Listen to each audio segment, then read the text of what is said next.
and it is a positive thing.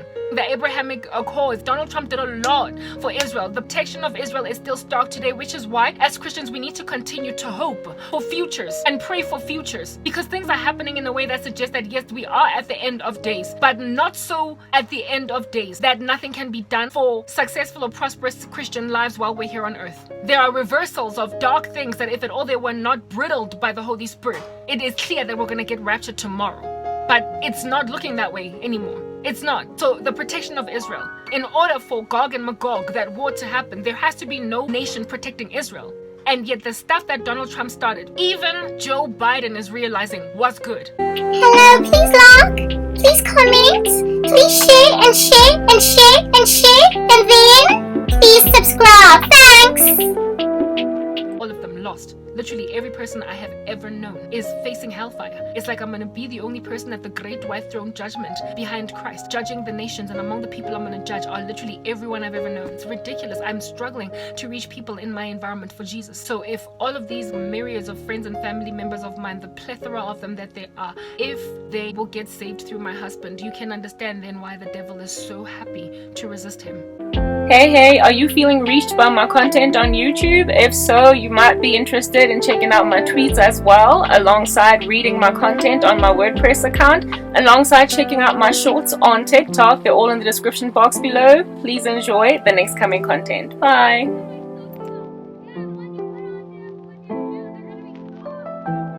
And therefore, the president that came into power at the beginning of the pandemic of the United States is no longer continuing on in the Buzz Lightyear energy that he had, because when you rock up with a bad spirit in you, and that spirit is being burned on the daily by Christian prayers on the ground rising up, you are no longer going to be the same man you were at the beginning of your term. You are going to be a man with different conviction. So they've been praying for their king. They've been praying for the king of their land, and the king of the land is waking up to realize that, oh my goodness, what have I done? His mistakes at first that he made in the beginning of his term, Joe Biden, he is waking up to realize that they were exactly that, mistakes.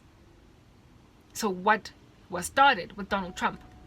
If the guy had a second term, we wouldn't have prospered to get the power that we are now getting in what's going on in the United States as a world citizenship, as a global citizenship, as a church community across the world. We were not going to get it. Donald Trump had to lose the presidency to Joe Biden. He had to, because that would have been the only way the church would have gotten vindicated. Only way. Not only the church, but also Donald Trump. And the decisions he made are still impacting very positively so the president, the current administration. And so Joe Biden himself dissed the Roe versus Wade leaked decision or verdict. Doesn't matter. The decision is out. It's final, guys. It's been overruled. And this is because of not just Donald Trump, but years of realizing the mistakes people have made. Years of realizing that we shouldn't have repealed abortion in the first place. Made it a law in the first place. The generation of old took it to God in prayer saying, we're sorry, we made a mistake. What to do now? What to do now? We realized that we weren't supposed to do that. They were put in the wilderness by God. They were scattered across the land and persecuted. And so they realized that in turning their hearts away from God, they rather shot themselves in the foot, right? Right? Yes. So now God is sending them a Moses. Now God is bringing them back to their land. Now the Lord is correcting that which they mistakenly thought they needed. God is telling them, I told you back then that this is not what you want, but you wanted it. Now you repented. But it took years for you to finally gain the fruit of repentance. You had to spend 40 years in the wild. But I am bringing my children back into their land again. It's going to be feasible. The United States might be kind of Babylonic in the way that it looks right now. It is kind of evil in what it is that it is exporting in the world. But it is by far the most gospel exporting country in the world. By far. And for those reasons, God is not going to turn his back on them. That's why I keep saying that. God is not going to turn his back on the faithful church in the US. It helped me grow in the faith. I've said that many times before. More than South Africa ever could. So a nation that is that helpful to the church of the Lord Jesus Christ across the world, God is not going to abandon them. When I was hungry, you gave me drink. When I was naked, you gave me clothes. When I was when I was in prison, you visited me. And also when I was sick. Like literally, the United States has been it's taken in persecuted Christians across the world. It has come up with structures to protect the persecuted church across the world. It has fed the naked. It has given refuge and asylum to the barren, the destitute, the abused, the prosecuted and persecuted, the jailed. It has brought about disquiet in persecuting countries in the world about the way that they persecute the church. It has highlighted the indiscretions of the world against the Christian church, and it has been the most prolific country to do that in the world. It is responsible for rescuing many a believer in the world that are having a really hard time in their countries for turning to Jesus Christ. The US, no one else. God is not about to let a country that is such a safe haven for his Christians just be ransacked because a whole bunch, a chunk, quite a big, not majority, but quite a big number or clump of people in that country are so God hating. There are more than enough God-fearing believers in the US for God to rescue the whole nation. It's like Sodom and Gomorrah. You know how Abraham was negotiating for them and said, if there were 50 men in the land, would you still burn it? If there were 30, would you still burn it? And God said, no, I won't. Until eventually Abraham came down to just Lot and his family. And so they were taken out of Sodom, and the joint was then burnt with fire and brimstone. While the US is the antithesis of Sodom. There are 50, there are 30, there are 1,000 lots in there. So God is not going to burn the land, so therefore the Lord will rather heal the land. I do believe that God judged them through Biden, but not so they could be annihilated and finished off altogether, but so that they could repent and be healed. That their land might be given, maintained in its prosperity. Where are we going to go, guys? Where are we going to go? Where is the rest of the world going to go if the US falls apart? It is the land of the free. That's what they call them. Many of these other superpowers that stand to take over the number one superpower status are oppressive. They're very oppressive. I mean, look at China, look at Russia. They are not countries that can be trusted with global influence. They can't be number one, because then their cultures are going to get inherited by other cultures, and so everybody's going to try and steal other people's sovereign countries. You get my point. Making like Vladimir Putin. The influence of Russia is not good for us. Neither is the influence of China and its communistic, atheistic, lord it over everybody with an iron fist and give no one privacy type policy lifestyle. We cannot be like China. And we cannot, as a world citizenship, the American standard is by far the best one.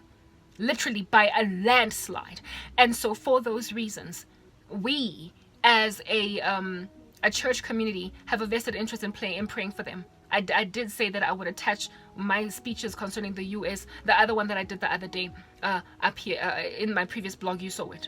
It's in this, like, there's probably like a funny little question mark thing, exclamation on my screen. Yeah, that. So what then does that mean for me and my sorry life? Roe versus Wade, I'm happy we celebrate because Roe versus Wade has been overturned. Today we celebrate because it has been overturned, that Roe versus Wade. We celebrate. Why am I celebrating? Because one persecuted Christian from South Africa inspired the United States to pray for his prophecy. And now, just a little under a decade later, it has come to pass. He was born just like me in this country, Kim Clement. And yet he has been among the hands, the fingerprints that are responsible for bringing about a massively transforming decision that is huge in its scale, huge in its reach, to pass in the world. I am from South Africa, and I am disregarded. I am undermined. I am overwhelmed. I'm beleaguered on all sides. My country doesn't want to hear me. But the things that I have to say are apparently important, enough for God to keep me alive to this point. And through a brother of mine that is from my own land, I have been made to understand that even though my country might not want to hear me, somebody will. And that whatever it is that I have to say is going to be so prolific that it can bring about the level of transformation that Roe versus Wade now means for the world of abortionists at large. I am just another Kim Clement. I'm ignored in South Africa, but I'm gonna get hurt finally. And so this thing that I have been talking about of late, with this prodigal son thing or prodigal boy thing, whatever, it's not just me, because I've noticed it. Guess from who? Majority of who? American women. American women, young women, black women in particular, are busy talking about prodigal son this, prodigal son that, my future husband this, my future husband that. And there are men that are very rebellious and stubborn, and they are also very mean to these women. They're cold, they're unloving, and these women are standing in the gap for them, and it feels like they need to throw in the towel. I am in day 5 of my fast today. Day 5 of my 21-day fast, and in being in that day, I've been attacked, of course, because the devil wants me to stop halfway or something. There is something that is being done here, obviously, because I'm getting quick wins, even though the overall thing that I'm waiting on God for is not yet here. The quick win that I got just a couple of days ago was the realization, as I saw littered across YouTube, women with the same plight as me. We can't all be mistaken. And then I still want to give up, because I started thinking that these women are wasting time. I mean, goodness, these guys are never going to come around. My heart is so broken. I'm so alone. I don't know why a man that loves me would leave me like this. I don't know. So I was busy talking in the kitchen earlier saying, he's not even. He doesn't make sense. Like, I kept saying he doesn't make sense for me. He's so watered down. He doesn't make sense for me. He doesn't make sense for me. How in the world does he not see that I'm the blessing in his life here? More so than he ever could be for me. How does a man just pass up a woman like this? I mean, what else does he have? Who else does he have? Who is he busy looking at that is as godly as me, that also is so careful for him alone, that is so focused and concentrating on him? How does a man so arrogantly come into the life of a woman that is already struggling and put insult into her injuries and still be her husband? So I have been saying in my mind, no, he's not. He's crazy. There's no way. Literally, I want to throw in the towel, and I feel like all the prayers I have prayed are wrong prayers, because they're not prayers in tandem with the will of God. I thought about the fact that I've been through this again before in the past with another prodigal guy that I prayed for, and he ended up married to another woman. And all I could say this morning after waking up was, it's happening again. It's happening again.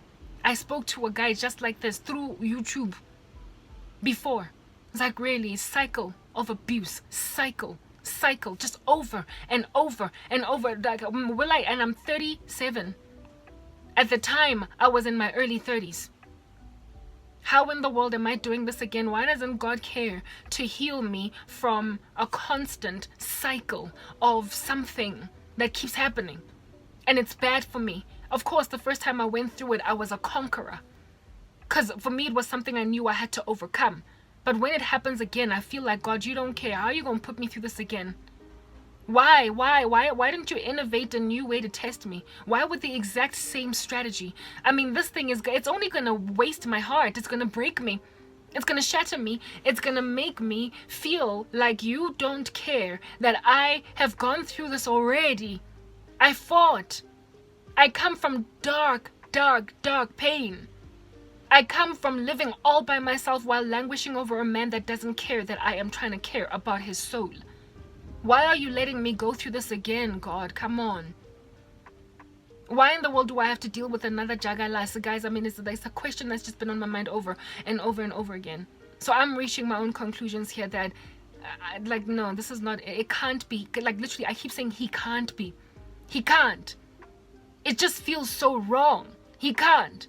How in the world am I busy rapping on perpetually over what I imagine to be this fool? And I'm also certain that my family is not going to come around.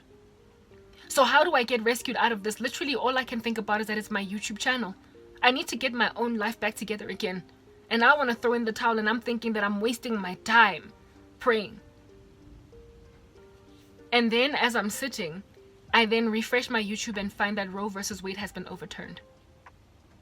I then thought about everything that happened in the run-up to Roe versus Wade being overturned. There was a leak, first of all, a leak. So this decision that has been made today, we would not have known what its outcome would have been, more or less, if it wasn't for the leak. Understanding got given to the world's citizens that the United States might just unconstitutionalize abortion. And what happened? A raucous, guys, a ravenous mess. A cantankerous, clamorous mess. People not only rioted, but they got violent. They burned down anti-abortion centers, or centers where they counsel women against abortions. They threatened judges at their houses, making it impossible for their kids to go to school. Across the world, they marched and said, you cannot repeal abortion. They got angry.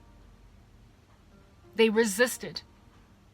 Before a decision was even made, just by mere virtue of knowing that it might turn out this way.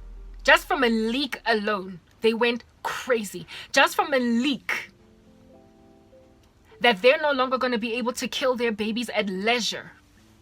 They went crazy. They went loco. And they burnt structures down. Why were they doing that? It was in order to demotivate through fear judges from going ahead with their decision, to intimidate them into a different decision. Even the person that leaked that document was trying to spark up, before the final decision was made, that level of cantankerous insanity in the world, so as to make these judges freak out enough to be like, no, I can't. They wanted to change the narrative and to take away the hope of the people that are hoping in this outcome. That is why it was leaked at all at first.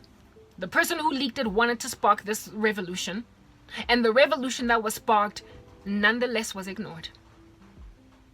They violently hurt everyone around because they wanted to keep on killing babies. And yet the decision still stayed the same. Well, I, just like any other Christian, am in the business of giving prophecy about what God has shown me is mine, what God has shown me is ours as a collective. That's the tantamount of a leak.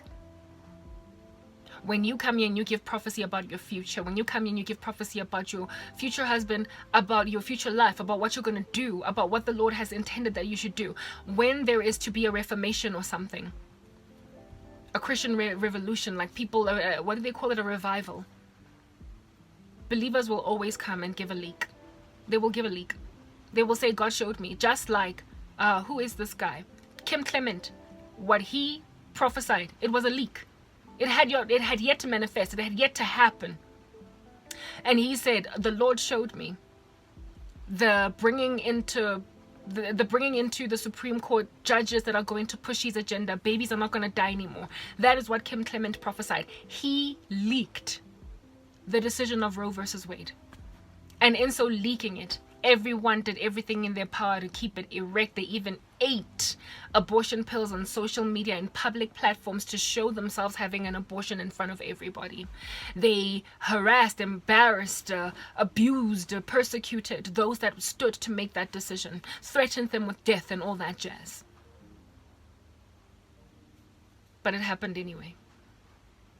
Well, I leaked Joseph. Think about Joseph. Before we get to me, Joseph leaked his future to his brothers. He told them, hey, one day the sun and the moon and the stars are going to pay homage to me. He saw those sheaths that were all bowing down to one sheath, and he told his brothers that that's me, the one that you all are going to pay homage to. He leaked it prematurely, or just like the Roe versus Wade decision, he leaked it. And what did the brothers do? They tried to resist the prophecy from coming to pass. They threw him into slavery and they left him to die. But Joseph, years down the line, was indeed exactly what it is that was prophesied. It never was cancelled. The prophecy of Kim Clement came to pass. The prophecy of Joseph about his own life came to pass. And here it is now that Roe versus Wade has been overturned. My goodness, what a massive law. And it was leaked. Christians are always leaking what God is going to do in their lives, because they get dreams, they get visions, they get given understanding in the spirit, they get given a word of knowledge, and they are like, thus saith the Lord. This is what Christ showed me. And so these women all over social media are leaking truth. They are leaking truth. They are saying, guys, you must not give up on these men. Guys, you must fight, because God showed me that it is not even about you.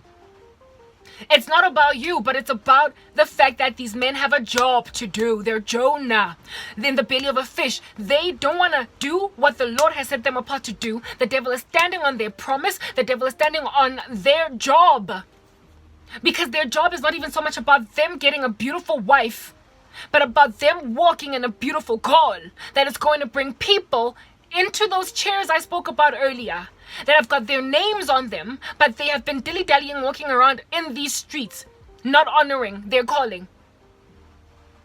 The placeholders that I have for all my family members and my friends, it's not like these chairs are not going to be filled. They will be filled, but not yet. I leaked that the chairs are going to be filled. The devil went out of his way, therefore, to get that resisted, including by these very same people themselves. But the day is going to come when they sit in their chairs, because the Lord will have set apart fulfilled prophecy to show them that this was prophesied one day. And it happened. My family members, I don't know how many times I can say this, they're not going to come to Jesus until the prophecies in my life have been fulfilled and they see them themselves, just like Joseph's brothers. It has power to spark a revolution. The fact that Roe versus Wade has been overturned has validated and vindicated Kim Clement as a prophet. He prophesied something that was unfathomable before in the world superpower. He looked like a person with a pie-in-the-sky dream. And here it is that it has come to pass. He is now being exalted as the man of God that he is, even though he prophesied a prophecy that literally appeared impossible to be brought to pass.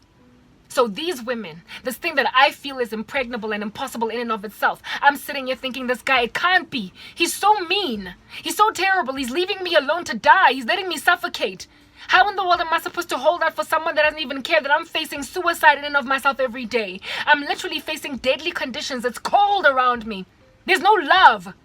And I have to deal with power cuts for 2-3 hours on end while staring into the wall, inebriated with demonic attack.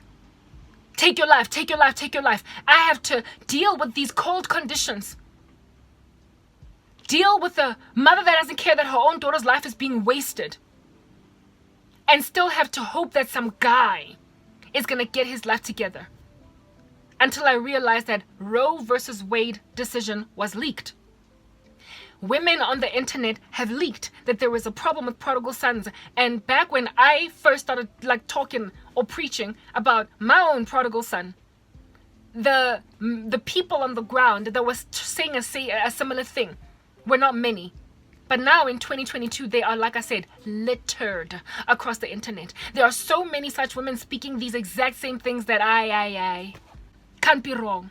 So I was mistaken about the first guy, or maybe he just did not respond, but maybe I'm not mistaken about this one. I want to throw in the towel. I want to give up. But how can I, when this time around it's different from the past, in that this time around I am not the only one, and I know that now. There has been a leak. I want to give up, but Roe versus Wade gave me a quick win. It made me see that first it was prophesied, then it came to pass. But in the run-up to, it was leaked. And because of the leak, it got resisted. But it still came to pass.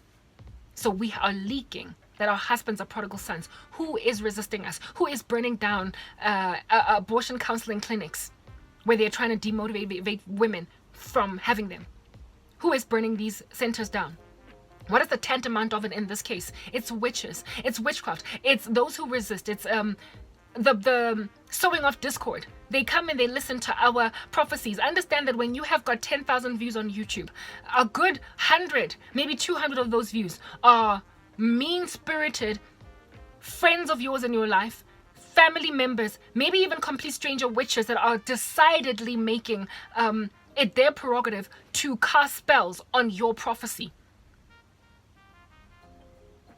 There is one woman in particular I was listening to today, and she had a dream that was literally exactly the same as mine, and I was like, what in the world is going on?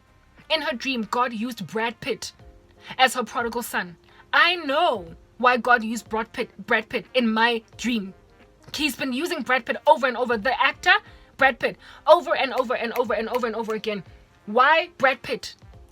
Why Brad Pitt? Because there is a movie that Brad Pitt does with the woman that stole him from another woman. That is the story of the prodigal son and daughter. No, not son and daughter. Prodigal son reunited with the daughter scenario that is happening right now. The movie is called Mr. and Mrs. Smith. In the movie Mr. and Mrs. Smith, Brad Pitt and Angelina Jolie are at enmity with each other. They work for completely different camps. They are not honest about their true careers. They are trying to run a relationship where both parties know not sufficient enough information about the other. They're literally lying to each other about their lives, and they don't ask too many questions. But as soon as the truth comes out about what each person is involved in, they go to such a heavy war with each other, trying to kill each other, that they basically burn their house down. They bring it down. You know what happens to their house when they have that fight in Mr. and Mrs. Smith? But after fighting all the way to a point where their house eventually gets brought low, shooting each other in the house, they make up. They make up, and they become inseparable from that point. Upon then making up, their respective camps that they belonged to then make them targets for assassination. And so now it's them against the world. And they have to fight everybody. And you begin to think initially, when they are fighting in the very end, you know that scene in the elevator? You start to think that they're going to die. You believe that they're going to die because even the music that is playing in the background suggests these people are about to go out and fight a losing battle, but they are going to fight anyway because might as well go out trying. And then they get out of that elevator and they actually prosper to bring every last person down. The end of the movie, they're completely honest with each other now. They are happier. Every card is on the table. Honesty is at the door. The reason why God uses Brad Pitt a lot in my dreams is because he's showing me that my husband is similar to Brad Pitt in Mr. and Mrs. Smith. Angelina Jolie runs a whole thing herself with a whole bunch of women. Brad Pitt runs a whole thing himself with a bunch of men. And the two of them end up fighting everyone in their ecosystem that they initially started out working for. The women are in the kingdom of heaven. The men are still working for the darkness. They are leaders in their own space because they're very fervent. They are serving. They're found going about their father's business. These men, they come together with these women and they try to foster a relationship with them. But there's so many secrets, so many secrets. There are so many lies spoken between them. And there's just also a lack of honesty as to what each person truly is into. These women then come to learn, or men, that both the people are not saved in Christ. So unsaved are they that they're practically like involved in the occult even. And they were made to infiltrate even. These women, precisely because it was their job from the kingdom of darkness to infiltrate godly women. But these women were so strong in their call for Christ that they ended up finding out that these men are filthy, they're dark, they're in the occult, or they're doing whatever. That put them at incredible enmity with each other as soon as the discovery of what each person does was entered into. They entered into a war. And this war yielded no positive result for any person. They were neck on neck until they made up. And in making up, they then go to war with the occult. Like, imagine a guy repenting from an occult secret society, coming together with a Christian woman. He's then going to expose all the secrets of the secret society. He's going to call them out, and so therefore he's going to become a target for his own secret society. And so they're going to have to go to war against the very structures that segregated them at first. And in the end, it's a happy ending. That's why I believe Brad Pitt was used. because he is at enmity with a woman that's on the extreme. And then if you think about them in waking life, Angelina Jolie stole Brad Pitt from Jennifer Aniston. That is not something anybody should pride themselves in, because who in the world does that? No. Like, you don't, it's infidelity, it was unfaithfulness, it was wrong what happened to Jennifer Aniston. But God is using it as an analogy to say that these women, us, we are going to take these men from worldly women that would have snatched them, basically had them in their grasp. And then they're going to just walk away from them because we're going to be far more potent and poignant to be with these men. And then go into the sunset. Of course, their relationship eventually ended up fizzling out. But I do believe that God is using that relationship also because of the number of children that were adopted in the marriage, the kids that Angelina Jolie already had prior, that she had adopted, to them coming together. And then when they came together, they just had this massive family already. It's like Brad Pitt walked into a ready-made family because his woman had already adopted so many kids when they came together. So the fact that the woman was working so fervently in the kingdom of heaven would mean that she in and of herself has like a bosom, a mother hen. That's what she is. She has kids. And so when this guy comes into the equation, he is going to inherit the woman, the children, and they're all going to be a family and then build an even bigger one going forward. So that's why the women are working as hard as they are, with these men just sitting back watching a very hard-working woman going about her father's business, work while he's busy shooting arrows of like curses into her life, because in and of himself he's a little bit of a darkened occult man. That's why I believe God is using Brad Pitt and Brad Pitt. I think it's the whole thing with Mr. and Mrs. Smith, and the real life reunion of him and Angelina Jolie is what's happening with these prodigal situations. It's a world situation that is used in order to help us understand how these relationships are going to come about, because there's no other example that we have that we can liken it to. So he's giving women dreams about their prodigal husbands being Brad Pitt in order for us to put the pieces of the puzzle together. And that's how I've put mine together. When I heard this woman telling me that God showed me that her future husband was Brad Pitt, of course it can't be. She's like a young woman. Brad Pitt is an older man in Hollywood, and he's highly unlikely going to be looking at her. So it's what he represents. It's like he is a metaphor to describe a certain kind of entrant into the life of a woman. They are going to try and have a relationship without really truly being honest about what's going on in their hearts. But it's not going to work, because the dishonesty is going to cause a separation between them. And that's literally what happened with me and this guy. We tried to have a relationship. I was fervent for Christ. I struggled to get things out of him. I struggled to get him to be truthful to me. He was lying about a lot, living a secret dark life on the side over here. And I wanted it to work because my feelings for him were so strong and they grew so fast. But alongside it, I found out some stuff about him and I'm like, my goodness, what? Can't be. Try to move on, couldn't. Went to war with him at loggerheads, literally butting heads together like two rams coming in to fight.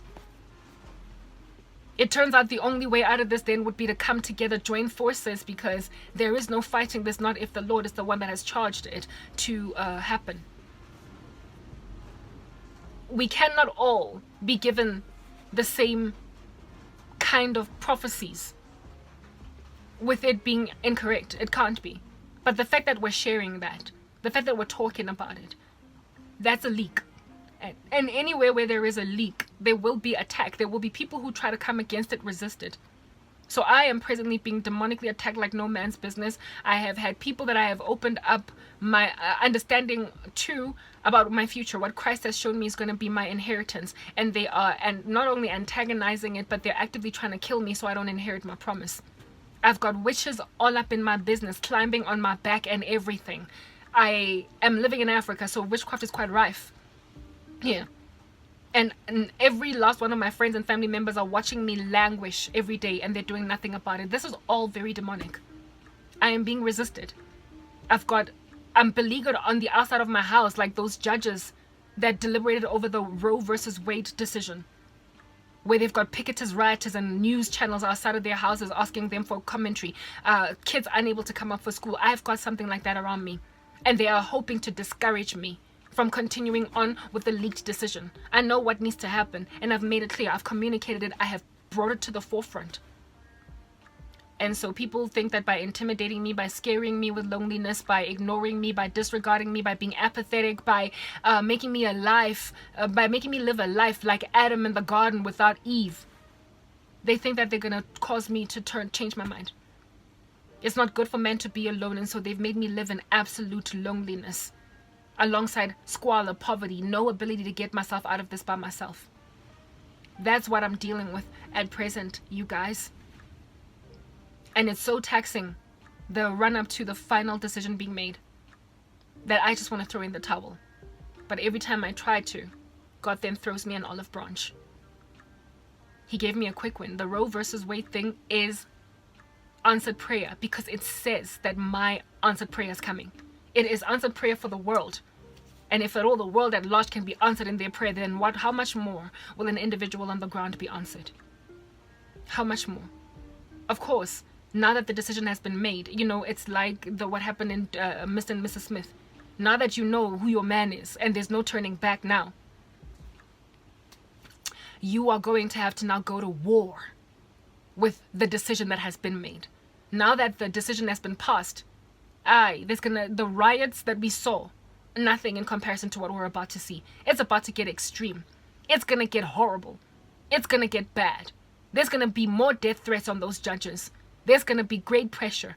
There is going to be violence in the US. It's about to get hectic. I wouldn't be surprised if it sparked some kind of a civil war. I wouldn't be surprised. But that's just the thing about overturning bad decisions. Those that were happy to swing in them like they're in a hammock, they will fight it.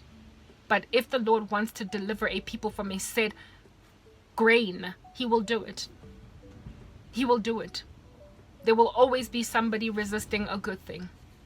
So basically, once the kingdom, they call them kingdom spouses, these women, once these marriages in the kingdom of heaven come together, never mind the marriages, but just even the run up to the, the courtship process towards marriage, is going to be so severely resisted. And so that's where the fight in the end that Brad Pitt and Angelina Jolie get into, before the peace, the tranquility that is going to overwhelm them ultimately. They're going to have to go to war with the witchcraft that's going to get thrown at them. They're going to have to go to war with their own indiscretions, their own issues, their own, just a lot of stuff. I had a dream. I didn't want to share it because I don't want to hope for something that's not going to happen.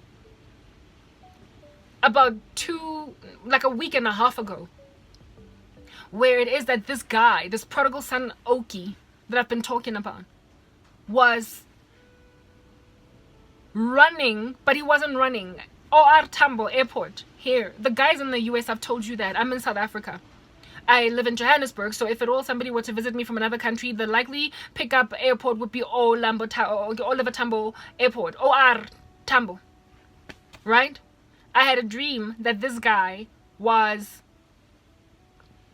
piercing, almost like break it, like a wall. Think of glad wrap, plastic wrap, glad wrap, cling wrap. I don't know what you call it in your countries, right?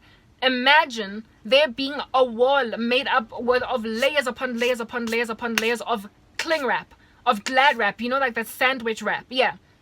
And you then try with layers of it, and it's a wall that is preventing you from walking into a certain space. Imagine trying without a knife in your hand or a screwdriver or anything sharp, trying to break that wall open so you can pierce through it. It would take time. You would have to pick at it and then try to push yourself through and then pop out onto the other side. It's not impregnable. It's not impossible to conquer. It's not made of titanium steel such that you can't move it out of your way with your own bare hands. But it is, thick enough and disturbing enough of your view for it to be kind of hard for you to break past it with your own hands. You're going to take some time. I had a dream that this guy was basically popping out from the US. Dreams are weird like that. Literally from the US into, almost like through a time portal, a wormhole, into OR Tambo Airport. And then once he was in the airport, he then had to break that cling wrap to pop out on the other side and then be like, hi, and then hold my hand. And he was wearing pure white clothing, a tracksuit outfit that was sparkling white, and he was struggling to break into first of all, he had to get to the airport through a wormhole. And once he was in the airport, there was a prevention even at the airport from him getting to me where I was waiting in my car to pick him up.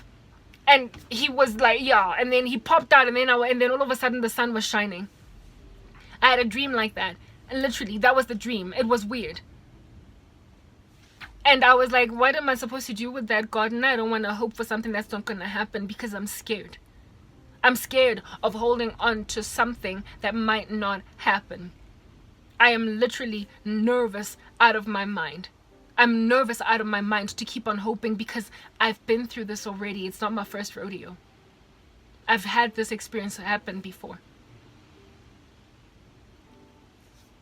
I was the one waiting at OR Tambo Airport for him to pop through.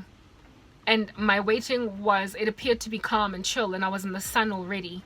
But he was the one that, was struggling through. So basically, it confirms that these men are the ones that are struggling to realize what we mean for them. We're not the ones having a difficult time trying to be with them or help them understand what's going on here. They're the ones that don't want to acknowledge their calling, fulfill their jobs in Christ, understand what God is doing through our union, blah, blah, all that jazz. And so he's the one that has to break past wormholes and whatnot. What do I do then? I guess all I got to do is wait, because I was waiting for him at the airport, ready to pick him up. It's exactly that way. It's like Ruth at the threshing floor. We are waiting. We're ready. It's as ready as done deal. The guy, like I said, is in the US. I'm in South Africa. He popped into from a wormhole through that plastic wrap into my space with difficulty. But I was already waiting in the sun. That's literally what that dream was. Hey guys, and I'm scared. I'm scared, but I didn't share it because I don't wanna. I'm scared. I'm scared that this is not going to work out and my heart is going to be broken and I will have hoped and it's just going to crush my spirit even more than it already is. So there is obviously rebellion against these men, resistance against them in the kingdom of darkness that's preventing them from coming into a space that they know they have to come into. They've got a job and all we're doing is waiting. They're the ones that are being resisted. We are praying for that. Because it's the curse of Eve. From now on, your desire will be for your husband. So it makes sense that we're fighting so hard. Why then would these men be the ones come up against so badly? It is because they are supposed to bring about the kind of fulfillment of prophecy like that of the case Roe versus Wade.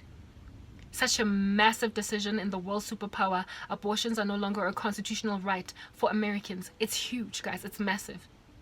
So it's not about just Karabo finally getting her dream husband, because I'm just one person. Karabo gets her desire, but what rather is performed ultimately, the bigger picture, is a reformation. A reformation, much like that of the Protestant Reformation, a revival. These men have got power to spark revival in whatever ecosystems God has sent them to. And these revivals are going to happen with them being hand in hand to their wives. So we get what we want. But what's more important to Christ is the bringing for himself a people for his own possession. He is doing all of these things in union, in tandem. That's why these men are resisted, because they're the ones that can snatch souls out from the flames of hell in a way that we've been struggling. I made mention of the fact that my family members, I am 11 years in the faith and they're yet to know the Lord. I'm the only person in my life saved. My friends, all of them lost. Literally every person I have ever known is facing hellfire. It's like I'm going to be the only person at the great white throne judgment behind Christ, judging the nations, and among the people I'm going to judge are literally everyone I've ever known. It's ridiculous. I'm struggling to reach people in my environment for Jesus. So if all of these like myriads of friends and family members of mine, the plethora of them that there are, if they will get saved through my husband, you can understand then why the devil is so happy to resist him.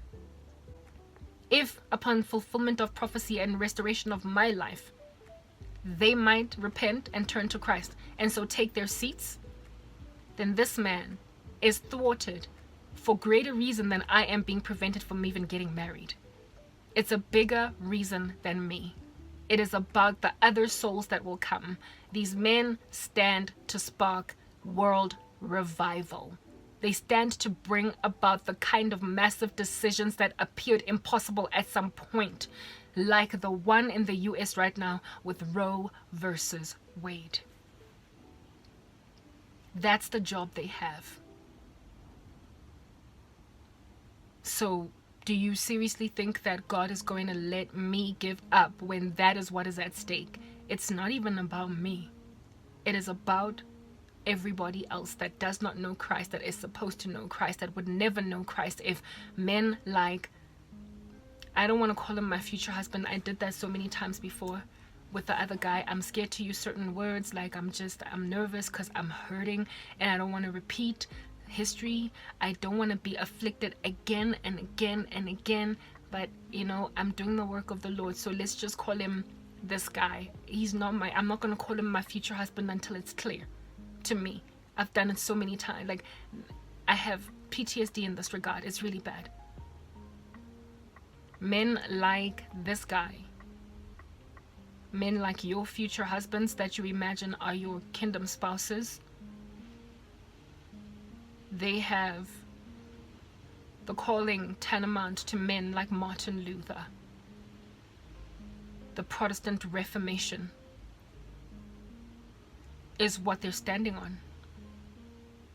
They've got callings similar to men like Paul in the Bible, who being Saul en route to Damascus got reached by Jesus. However, he was a killer of Christians before then. That's what these men are. And so that's why God is not letting us move on. But I personally have a great deal of trauma in this regard. It's extreme. And I'm also very badly abused. I'm persecuted. I'm in so much pain that this hope is hurtful for me.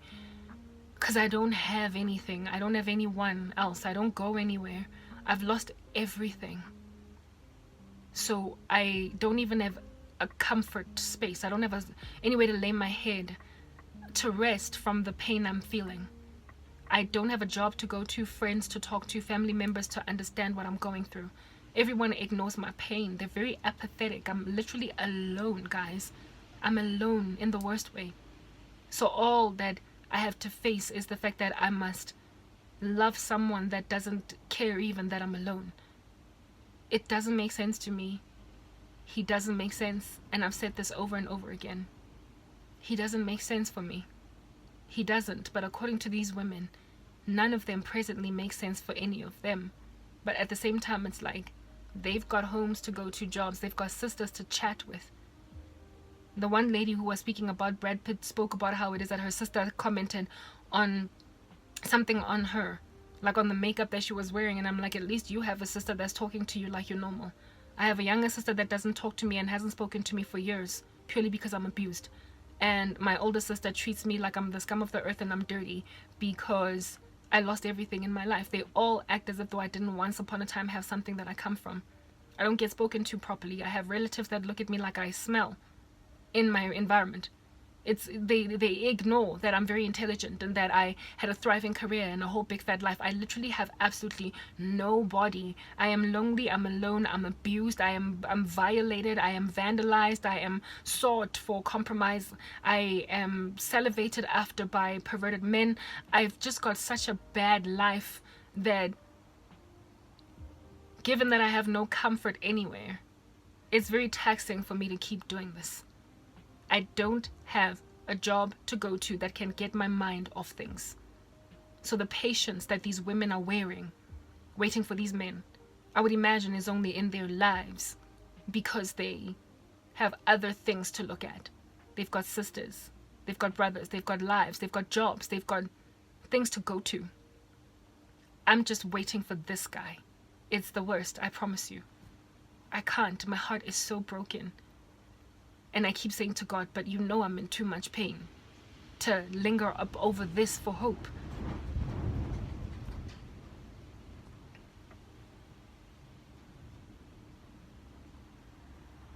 Yeah, anyway, guys. So Roe versus Wade got me out of that. I wanted to take a break and not even work today, but you know, The Lion of the tribe of Judah has roared, who can but prophesy? I wanted to chill.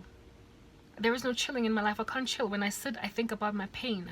I'm attacked all day, guys. Like, there's no rest for me. No rest. No rest. So I come here and I speak, and this gives me comfort, but tomorrow it's going to be the same thing again, and I don't know how long I have to keep on doing this for. I don't want to love a person that doesn't want to love me. Like, if he wants to go and have his own life, he should be able to do that. But I'm just made to linger in this, and it's just so taxing for me. It's so taxing. Perhaps the Lord will bring a different thing. I spoke about that yesterday, how I sometimes wish that it's because of his foolishness that somebody else's eyes will be opened to take me as I need to be taken, because I am in so much pain. I'm in so much pain. I'm so persecuted, so abused. I'm basically in prison. But I will be strong. Another day and another day. I've been doing it. I loathe that people lean on my strength. Like, they know that I've been in this for 8 years. I've been suffering just like this, literally in these conditions, up and down for 8 years, and I haven't killed myself. I haven't done anything out of whack. I haven't compromised. I'm so strong, and also within my strength, so dignified, that people trust that I'm going to do it for another day and another day and another day and another week and another year. They neglect that I'm languishing. I'm in a lot of pain. It doesn't matter. They just keep making me wait in all this pain. And it's making me wonder, but God, I mean, like, how strong must I, like, I'm human and I'm a woman. Why are people trusting my strength? They trust I'm not going to commit suicide. They trust I'm not going to do anything out of whack, and so they just leave me in a very painful life. Give me my life back. Give me a future. Give me an ability to look forward to something. I work so hard. I edit my videos for hours on end. I upload them on YouTube and I get 1 view, 2, 3, 5, 20. The amount of work I put in is so heavy. I speak for hours, and so I mean, a video that is hours long takes, you would imagine, hours worth of time to edit.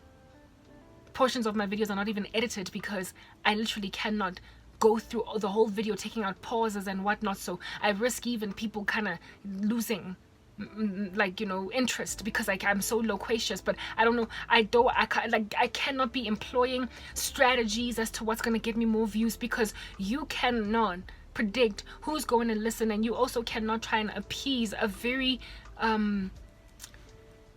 like spoiled generation of microwave babies that just want things neat and clean cut and pauses edited and everything.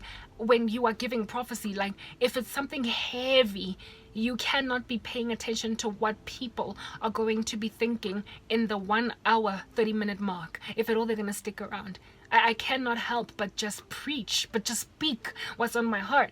And I can't edit all of it, because then it would take me days to do just one video, because I do these daily. So some of my work is uncut. And that's what is likely also contributing to my low numbers. So I'm like, where then do I go? Where do I go? Do you know how difficult it is for me to do a TikTok? Because it's so brief, it's so short, I have to be succinct. I don't know how to be brief, because God has given me so much in me that I don't have 30 seconds worth to bring out, guys. This generation is difficult to appease. If at all you are truly given by God, you might sometimes speak for 3 hours on end and people can't even hang out for 5 minutes. So am I born in the wrong era or generation, or is this era so bereft with darkness that they need to be even uprooted out of them the desire to be given quick 5-minute sermons? You can't rush God. You can't.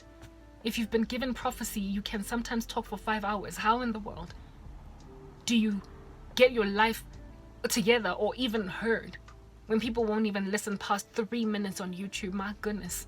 So if my YouTube channel is not going to pick up, must I then cut my word splicer, do all these things and appease the masses when God has given me all this to roar, to speak? Or must I just accept that I'm going to be living in poverty for the rest of my days and die of a broken heart because some man that I am apparently supposed to be giving words of encouragement to just won't come around fast enough, and is not careful enough for my heart, is not sensitive enough for my heart to realize that I'm in too much pain to be talking to him every day, and get no response from him. That level of apathy, and I'm like, how in the world is it my own husband? How? I don't understand. But those are my challenges. That's all I will say, guys. God gave me hope with the Roe versus Wade thing. Tomorrow he'll give me another olive branch, and so I'll be back again and again and again and again. My prayer is that you will just repent, okay? Love the Lord, and if at all you've been waiting on him for as long as I've been waiting, allow me to be an encouragement to you to wait even longer. Not only that, understand that the church is winning right now. With resistance, yes, but we're winning. Roe versus Wade would not have been overturned if the church was not winning. So hold on. I love you in Christ's name. I'm signing out. Crank K. Peace. Don't forget to like, comment, share and share and share and share, and finally subscribe.